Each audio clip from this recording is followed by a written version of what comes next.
Well, all this week, we're taking a closer look at the first 100 days of President Donald Trump's administration and seeing how his policies impact you. Tariffs have been a big focus, and they're already forcing some local businesses here in Connecticut to adapt. Good afternoon, everyone. Thanks for joining us for Eyewitness News at 4:30. I'm Kara Sundlin. Your consumer investigative reporter Cassidy Williams is here now to explain how these tariffs could bring changes to the upcoming holiday season. Cassidy? Yeah, there are still 241 days until Christmas, but many retailers have already started planning, and they want customers to know things could look different this winter. 'Tis the season any time of the year at the Old Christmas Shop in Granby, and preparing for actual December begins as soon as the calendar turns. By the end of January, we have most of our orders in for the Christmas season. Kim Radwilowitz is a co-owner of this winter wonderland, and right now she doesn't know if her orders placed months ago will ever make their way to Connecticut.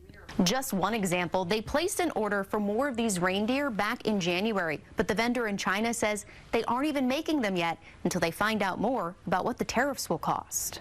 Right now, it's just a wait-and-see game as far as whether their orders are actually going to go into production and whether we're actually going to receive any merchandise. Radwilowitz estimates 80% of things on her shelves are made overseas, the largest portion made in China. Right now, tariffs on Chinese goods are more than 100%.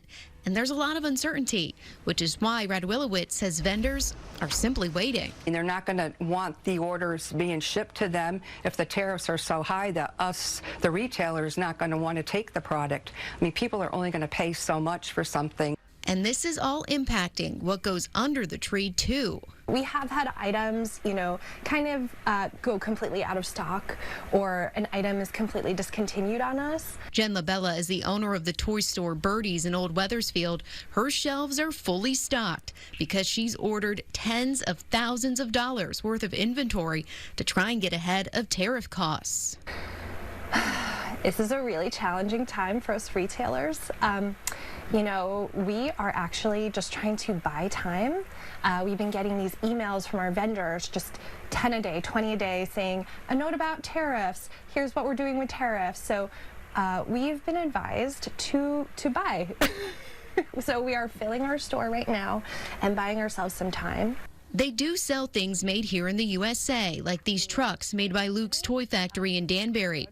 She's looking into what other items she can source from places other than China. We're, going to make some tough calls on what we can't carry anymore, try to find replacement products, replacement brands, but sometimes there aren't replacements, so we'll do our best. What would you say to someone who's like, well, why don't you just buy everything made in America? Yeah. Oh. Is that possible? No. No, because a lot of brands don't manufacture in America. There are other countries that do it more efficiently. They are a well-oiled machine of manufacturing.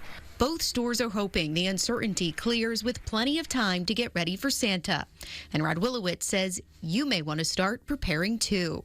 I wouldn't wait till last minute to come in and purchase your gifts. I think people should probably start shopping earlier if they really want something specific, because I think things are going to be really hard to find down the road. Now, just last week, President Trump said talks with China are active, but the Treasury Secretary said there have been no formal negotiations. Your consumer investigative reporter, Cassidy Williams, Channel 3 Eyewitness News. Thank you, Cassidy.